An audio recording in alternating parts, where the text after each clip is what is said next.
Bismillahirrahmanirrahim. Assalamualaikum warahmatullahi wabarakatuh. InsyaAllah untuk pelajaran Al-Quran kita hari ini, kita akan belajar tajuk kefahaman Al-Quran surah Al-Adiyat. Baik, anak-anak boleh tengok muka surat 146 dan 147 buku teks. Baik, dah bersedia semua?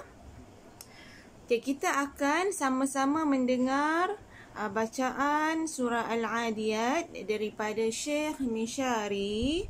Jadi sambil dengar Syekh baca, sambil kita lihat dalam buku teks muka surat 146 dan boleh ikut bersama-sama.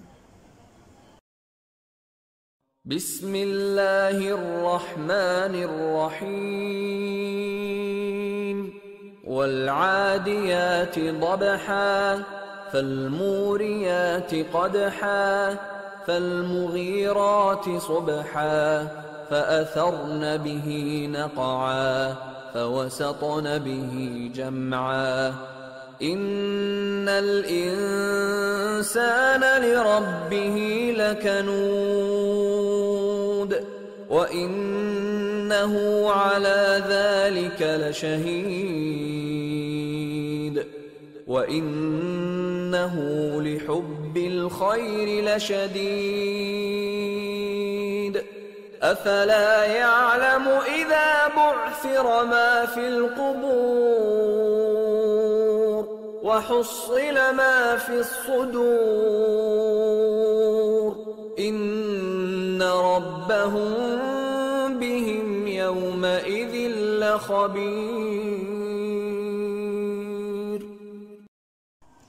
Sadaqallahul azim. Baiklah, seterusnya kita akan sama-sama membaca maksud surah Al-Adiyat. Baik, ayat yang pertama maksudnya, demi kuda perang yang berlari kencang dengan termengah-mengah, dan kuda yang mencetuskan api dengan pukulan kuku kakinya, dan kuda yang menyerang dengan tiba-tiba di waktu pagi. Maka dia menerbangkan debu dan menyeru di tengah kumpulan musuh. Dan sesungguhnya manusia itu sangat ingkar, tidak berterima kasih kepada Tuhannya. Dan sesungguhnya ia menyaksikan, mengetahui demikian itu. Sesungguhnya dia sangat bakhil kerana cintanya kepada harta. Maka apakah dia tidak mengetahui apabila dibangkitkan apa yang ada di dalam kubur, dan dilahirkan apa yang ada di dalam dada? Sesungguhnya Tuhan mereka pada hari itu maha mengetahui keadaan mereka. Seterusnya kita lihat tema umum surah Al-Adiyat. Anak-anak boleh tengok muka surat 147. Okay, Al-Adiyat bermaksud kuda perang yang tangkas larinya. Allah menegaskan kuda perang yang tangkas larinya bagi menerangkan sifat orang-orang yang derhaka serta tidak tahu bersyukur terhadap nikmat yang Allah berikan kepadanya. Jadi apa sebenarnya tema umum surah Al-Adiyat ni? Okey, baik, kalau tadi kita baca dalam ayat pertama yang berbunyi wal-adiyati dhabha, bermaksud demi kuda perang yang berlari kencang dengan termengah-mengah. Jadi di sini Allah nak sifatkan bahawa sifat manusia di atas muka bumi ni kita lah, kan? Kita ni manusia hidup tercungap-cungap sebab mengejarkan kehidupan di dunia ni. Semua benda kita nak kejar sampai tercungap-cungap.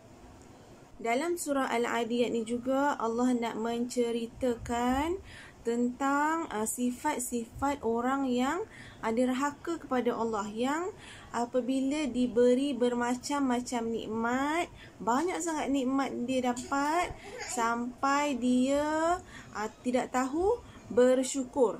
sampai dia kufur, maknanya dia gunakan nikmat yang diberikan oleh Allah tu untuk buat benda yang berlawanan dengan perintah Allah. Seterusnya kita lihat pula isi-isi penting surah Al-Adiyat. Yang pertama, Allah bersumpah dengan kuda perang bagi menanam semangat untuk berjuang mempertahankan agama dan negara, bagi menunjukkan sifat-sifat keji yang terdapat pada orang-orang yang kufur terhadap nikmatnya. Yang kedua, sesungguhnya Allah Maha mengetahui tentang pembalasan yang diberikan dan apa yang terdetik di dalam hati. Yang ketiga, manusia kedekut tidak akan membelanjakan hartanya kerana mereka sangat sayangkan harta mereka. Dan yang keempat, sifat tamak, haloba dan kedekut dibenci oleh Allah.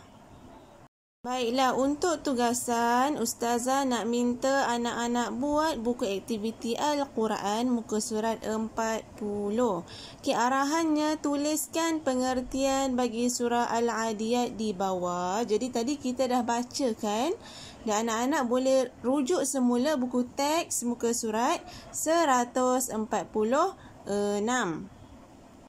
Seterusnya, latihan muka surat 41, arahannya kelaskan dan tulis semula pernyataan berikut.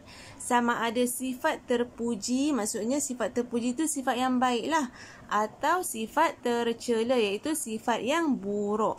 Okey, kotak ada kotak kan, kamu nampak kotak tu, dan di bawah tu ada 2 ruangan untuk kamu tulis. Untuk ruangan belah kanan, tuliskan sifat-sifat yang baik. Untuk ruangan belah kiri, tuliskan sifat-sifat tercela ataupun sifat-sifat yang buruk. Okey, Ustazah akan bacakan satu persatu tulisan di dalam kotak itu. Jadi, sambil kamu dengar, sambil kamu boleh isi ya. Okey, poin yang pertama iaitu bermusuh-musuhan. Okay. Poin yang kedua, bersyukur atas nikmat Allah Subhanahu Wa Taala. Poin yang ketiga, ingkar perintah Allah Subhanahu Wa Taala. Poin yang keempat, sedekah kepada fakir dan miskin. Poin yang kelima, berjuang mempertahankan agama dan negara. Okay, yang sebelah tu, sebelah kiri, poin yang pertama, taat perintah Allah Subhanahu Wa Taala. Seterusnya, kufur atas nikmat Allah Subhanahu Wa Taala, yang bermaksud tidak bersyukurlah, tidak bersyukur dengan nikmat Allah. Kemudian, bersifat tamak, haloba. Seterusnya, bersifat bakhil. Dan yang terakhir sekali, solat 5 waktu. Setakat itu dahulu pelajaran Al-Quran kita untuk hari ini. Jadi untuk sebarang persoalan, tak faham ke apa, boleh terus mesej Ustazah. Dan soalan tadi tu boleh hantarkan kepada Ustazah untuk semakan. Okey, itu dahulu. Wallahu a'lam. Assalamualaikum warahmatullahi wabarakatuh.